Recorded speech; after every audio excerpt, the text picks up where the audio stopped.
Ben Barnes and I will be doing a speech on Albert Fish, notorious serial killer and child molester. On May 25th, 1928, Edward Budd put an ad in the classifieds of the Sunday edition of the New York World that read, "Young man 18 wishes position in country," followed by his address. 3 days later, on May 28th, a man going under the alias Frank Howard came to their door. He claimed to be a farmer from Farmingdale, New York, saying he wanted to employ Edward Budd.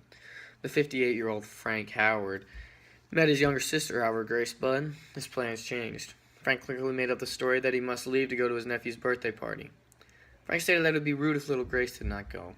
With some sweet talk, Frank convinced her parents to let Grace go.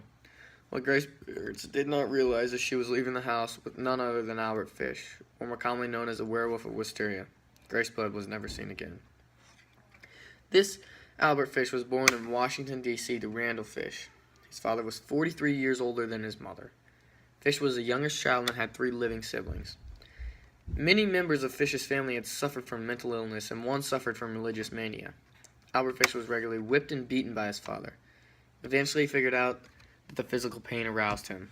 Now, it is thought that this early childhood abuse, along with ties to his family having mental illnesses and religious mania, that it pretty well drove him insane, and this is the cause to his sadistic murders.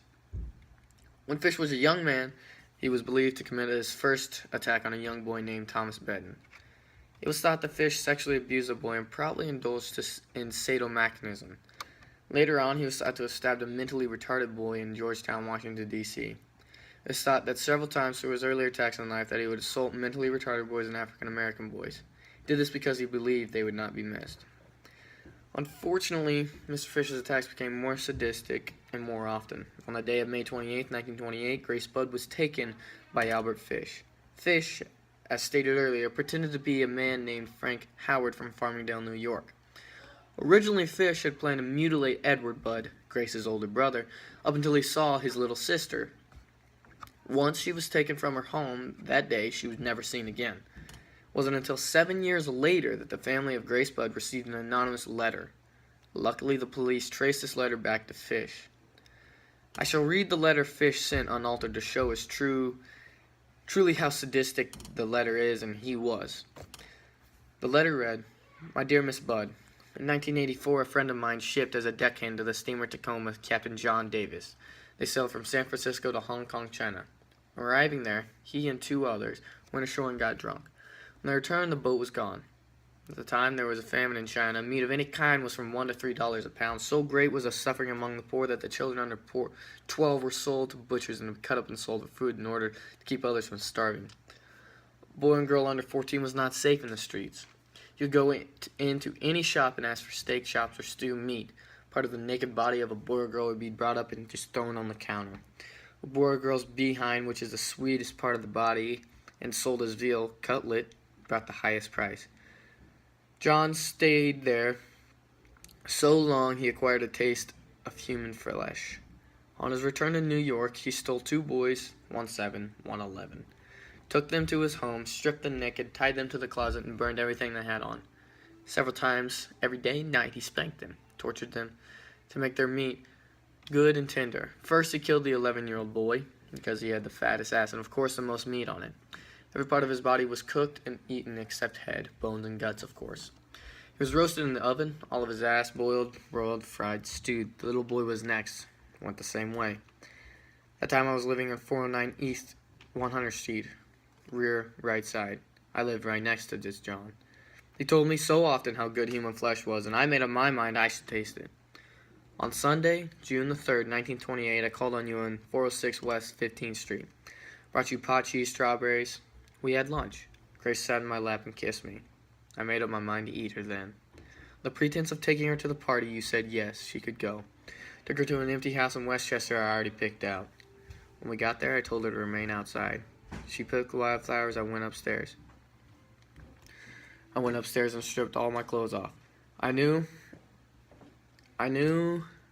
if I did not, I would get blood on them. When all was ready, I went to the window and called her. Then I hid in the closet until she was in the room. She saw me all naked. I began to cry and tried to run downstairs.